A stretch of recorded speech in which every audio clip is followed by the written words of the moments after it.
उसने strong water के लिए नाले बनाए, बट हमारे वहाँ पर इसमें प्रोविज़न था कि स्ट्रॉन्ग वाटर की लाइन डालनी है, जो कि नहीं डली। और इसके साथ में जो सबसे बड़ी समस्या है, जो बारिशों से पहले हमें सोचने का विषय, जैसे मंत्री जी आप बता रहे थे अभी, इसके अंदर जो हमारे अभी ड्रेन बनी है, इसके अंदर जो हमारे सीवर कनेक्शन होने वो बकाया रह गए।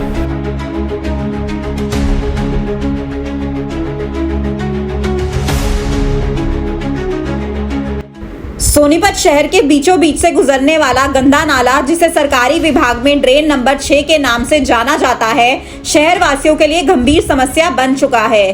2022 में इस नाले को ढकने का कार्य शुरू किया गया था, लेकिन 3 वर्ष बीतने के बावजूद ये काम अब तक अधूरा पड़ा है। खुले नाले की वजह से इस इलाके में गंदगी, दुर्गंध और बीमारियों का खतरा बढ़ता जा रहा है, जिससे स्थानीय निवासियों को भारी परेशानी हो रही है। देखिए SNA न्यूज की खास रिपोर्ट। शहर के बीचों बीच गुजरता गंदा नाला, जिसे सरकारी कार्यालयों में ड्रेन नंबर 6 के नाम से जाना जाता है, यहाँ की स्थिति ऐसी हो चुकी है कि करीब 4 साल पहले काम शुरू तो हुआ, मगर आज तक अधर में लटका हुआ है। हम दिखाना चाहेंगे कि यहाँ पर जो शहर के बीचों बीच ये गंदा नाला गुजर रहा है, इसकी क्या स्थिति है और इसमें किस तरह से जो आवारा कुत्ते हैं वो घूम रहे हैं, जो यहाँ के स्थानीय निवासी हैं वो जद्दोजहद किस तरह से कर रहे हैं और उन्हें अपने इस नारकीय जीवन में किस तरह से जीना पड़ रहा है। इन्होंने बताया कि यहाँ पर बदबू का वातावरण है, बीमारियाँ बढ़ रही हैं और स्थिति आज ऐसी हो चुकी है कि अब उनके घरों में बच्चों के रिश्ते होने भी बंद हो गए हैं। उनकी दुकानदारी तो प्रभावित होती ही होती है, साथ साथ उनकी ज़िंदगी भी लगातार प्रभावित हो रही है। हालांकि सोनीपत विधायक जो निखिल मदान है, उन्होंने विधानसभा के बजट सत्र में इस मुद्दे को उठाया है और जो शहरी निकाय मंत्री हैं, उन्होंने आश्वासन भी दिया है कि बरसात से पहले यह मुद्दा बिल्कुल समाप्त कर दिया जाएगा। मगर जब से यह कार्य शुरू हुआ है, तब से ना जाने कितने बरसाती सीजन ऐसे ही निकल गए। स्थानीय लोगों का कहना है कि यह नाला उनकी रोजमर्रा की जिंदगी पर बुरा असर डाल रहा है। इसके पास रहने वाले लोग लगातार बीमारियों का शिकार हो रहे हैं और यहाँ तक कि सामाजिक जीवन भी प्रभावित हो रहा है। शादियों जैसी महत्वपूर्ण पारिवारिक घटनाओं पर भी इसका असर पड़ रहा है। नाले के कारण आसपास के घरों में गंदगी फैलती रहती है, जिससे लोगों का स्वास्थ्य बिगड़ रहा है और रहना दुर्भर हो गया है। इसमें जी देखो, अब हम छोड़ कर गरीब आदमी है, जावे कहाँ पे। इसमें देखो जो सूर भी गिरे हैं, इसमें ये मैस में उसके छोटे बच्चे हैं, ये भी बोरिया में बांध कर गिर जहाँ जी हमारी जिंदगी बिल्कुल खराब हो रही है, नरक में आ रहे हैं बिल्कुल ही। हम तो जी क्या करें, गरीब आदमी कहाँ जाएंगे छोड़ कर। तो इससे आपकी दुकानदारी पर कितना असर पड़ता है? इस पर भी जी बहुत कम, क्यों बदबू के मारे कोई नहीं आता इतना। अरे कोई रास्ते चलने वाले हैं, वो भी मुंह का कपड़ा काम है, रिश्तेदारी है, वो रिश्ते भी नहीं कर करके जाते इस नाले की वजह से। इसको आप मेहरबानी करके और इसको जो छपुआ दो जल्दी। आपका नाम? मेरा नाम बेचू सानी है जी, गंदा नाले पे रहता हूँ मैं, आदर्श नगर में। ये नाले गंदे पे आज से नहीं रह रहा हूँ जी, 30 साल हो गए रहते हैं। और इसे 30 सालों में यही देखा नाले पे कि गंदगी भरा है, कई आदमी बीमारी पड़ के पड़े हैं। बात है कि गंदगी जो भी आते हैं नाले में, जानवर मरा पर फेंक देता है, कुत्ता ही फेंक देता है, कूड़े भी फेंकते हैं, उस कूड़ा इकट्ठा होकर बदबू हो जाता है। कुछ बच्चे भी डूब के मर गए नाले सफाई करने काम करने वाले में से। अब बताओ, उसका कोई गार्जियन नहीं, कोई बता नहीं नाला को जो ठीक कर दे। ये जो पक्का करे हैं तो इसको काम को क्यों रोके हैं? इस काम को भी जल्द से जल्द, इसका अगर सोचना हो तो इसको जल्द से जल्द सफाई करके अपना पानी का ये सब व्यवस्था करा जाए और ये नाले को ढका जाए। सभी को यही करना में मिले तो अच्छा लगेगा सरकार को।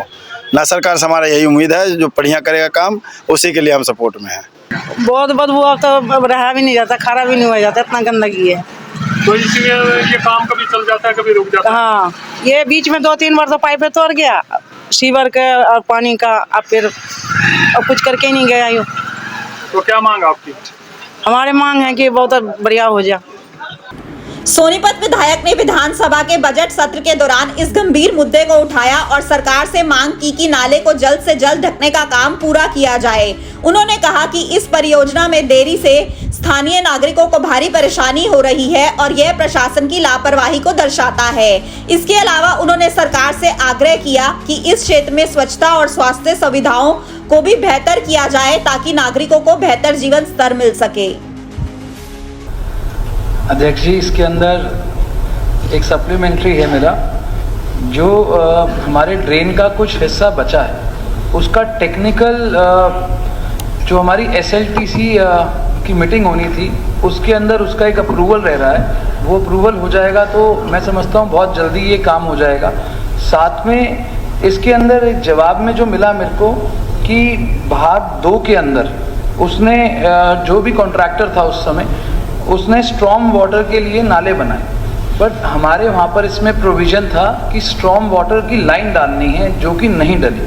और इसके साथ में जो सबसे बड़ी समस्या है, जो बारिशों से पहले हमें सोचने का विषय, जैसे मंत्री जी आप बता रहे थे अभी, इसके अंदर जो हमारे अभी ड्रेन बनी है इसके अंदर जो हमारे सीवर कनेक्शन होने वो बकाया रह गए। जो हमारा ये SLTC का जो अभी अप्रूवल आना है SLTC से, जब तक ये नहीं आएगा तब तक हम कनेक्शन नहीं कर पाएंगे। सप्लीमेंट्री क्या है? ये सप्लीमेंट्री इसमें यही है कि हम जितनी जल्दी हम SLTC से SLTC का जो अप्रूवल आना है वो पार्ट 1 के अंदर आना है, पार्ट 2 के अंदर आना है? पार्ट 1 के अंदर आना। पार्ट उस SLTC की मीटिंग जल्दी करा के इस अप्रूवल को भी करा देंगे और इसको बारिशों से पहले चालू हो जाए ऐसी व्यवस्था करने का। मैं धन्यवाद करता हूँ मंत्री जी का, जो आपने ब्यूटिफिकेशन के लिए इसमें अलग से ग्रांट दी, तो मैं आपका आभारी हूँ।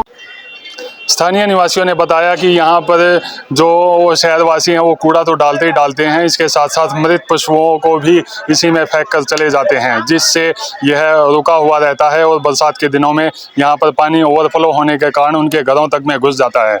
बता दें कि पूरे शहर की जो गंदगी है वो एकत्रित होकर इसी नाली से गुजरती है। स्थानीय लोगों की मांग है कि जल्द से जल्द इस समस्या से इन्हें निजात दिलाई जाए। हालांकि सोनीपत विधायक द्वारा बजट सत्र में इस मुद्दे को जोर शोर से उठाया गया है। अब देखते हैं कि कब तक इस समस्या से लोगों को निजात मिलेगी। ऐसी ही ताज़ा तरीन खबरों के लिए देखते रहिए SNA न्यूज़। अपने शहर की हर ताज़ा खबर के लिए हमारे चैनल SNA न्यूज़ को सब्सक्राइब करें, लाइक करें, कमेंट करें व शेयर करें। बेल आइकन दबाना ना भूलें। हमारे अन्य सोशल मीडिया प्लेटफॉर्म्स पर भी हमें फॉलो करें।